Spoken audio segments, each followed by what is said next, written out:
पौराणिक कथाओं की इस कड़ी में आप सभी का स्वागत है।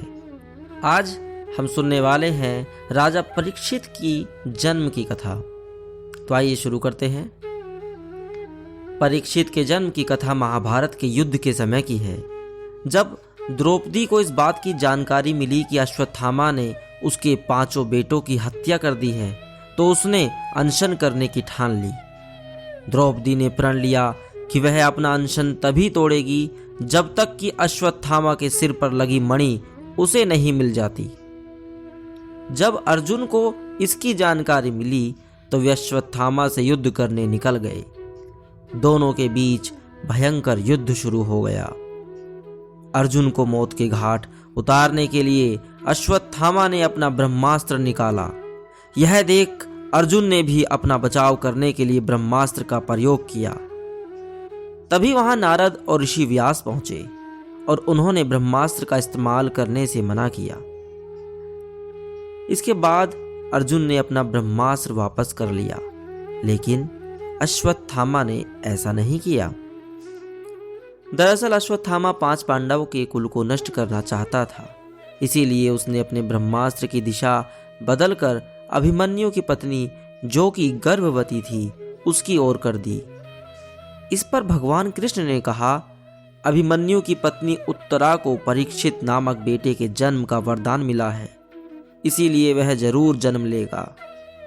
अगर वह मरा हुआ भी पैदा हुआ तो मैं खुद उसे जीवन दान दूंगा और वह बड़ा होकर एक महान सम्राट बनेगा, जबकि तुम 3000 वर्ष तक इस पाप को ढोते रहोगे। साथ ही हमेशा तुम्हारे खून से बदबू आती रहेगी और वह ऐसे ही बहता रहेगा। यही नहीं, तुम हर प्रकार की बीमारियों से घिरे रहोगे। इसके बाद अर्जुन ने अश्वत्थामा को रस्सी में बांधा और द्रौपदी के पास ले गया। अश्वत्थामा की हालत देखकर द्रौपदी को दया आ गई और उसने अर्जुन से उसे छोड़ने की अपील की, मगर भगवान कृष्ण ने ऐसा होने नहीं दिया और उन्होंने अर्जुन को आदेश दिया कि उसके सिर से मणि निकाल ले और द्रौपदी को दे दे। इधर ब्रह्मास्त्र के गर्भ में जाते ही उत्तरा को तेज दर्द होने लगा। यह देख भगवान कृष्ण ने अपना छोटा रूप धारण किया और उत्तरा के गर्भ में दाखिल हो गए। कृष्ण का छोटा रूप एक अंगूठे के बराबर ही था। वे शंख, चक्र, गदा और पद्म सब कुछ धारण किए हुए थे। उत्तरा के गर्भ में अश्वत्थामा द्वारा छोड़े गए ब्रह्मास्त्र की आग को शांत कर रहे थे। वहीं गर्भ में पल रहा बालक उन्हें देखकर हैरान था कि मेरी मां के गर्भ में यह कौन घुस आया है। कुछ समय बाद उत्तरा ने अपने बच्चे को जन्म दिया, लेकिन वह मृत पैदा हुआ। यह देखकर वह रोने लगी। उसने भगवान कृष्ण से कहा, हे नारायण, आपने तो कहा था कि मेरा बेटे पर ब्रह्मास्त्र का असर नहीं होगा और वह जीवित ही पैदा होगा। वह सालों तक अमर होकर राज करेगा, लेकिन यह तो मेरा मरा हुआ पुत्र है। इसे जीवित करने की कृपा करो प्रभु। उत्तरा की बात सुनकर भगवान कृष्ण तुरंत प्रसूति गृह में प्रवेश कर गए और कहा, हे पुत्री, तुम दुखी न हो, तुम्हारा बेटा जरूर जीवित होगा। मैंने खुद उसके जीवन की रक्षा की है।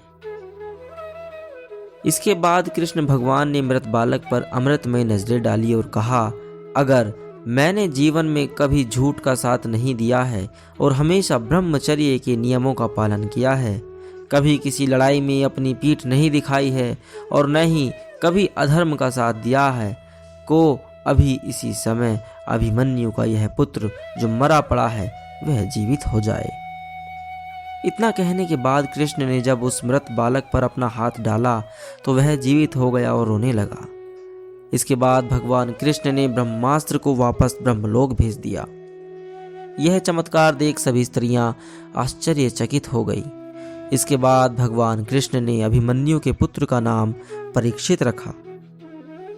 इसके पीछे का कारण था कि वह बालक कुरुकुल के नाश होने पर जन्मा था। वहीं जब युधिष्ठिर वापस आए और उन्हें बालक के जन्म के बारे में पता चला तो वे खुशी से झूम उठे। इस खुशी में उन्होंने हाथी छोड़े, अन्न, गाय आदि दान दिए। इसके बाद उन्होंने ज्योतिष को बुलाया और बच्चे के भविष्य की जानकारी ली। इस पर ज्योतिषी ने कहा, यह बालक प्रभु श्री कृष्ण चंद्र का भक्त कहलाएगा। यह एक धर्मी, यशस्वी, पराक्रमी व दानी होगा। ज्योतिष ने आगे कहा कि जीवन में एक ऋषि का शाप पाकर गंगा के तट पर यह श्री सुखदेव से आत्मज्ञान की प्राप्ति करेगा। ज्योतिष की बात सुनकर युधिष्ठिर खुश हुए और उन्हें दक्षिणा देकर वहां से विदा किया।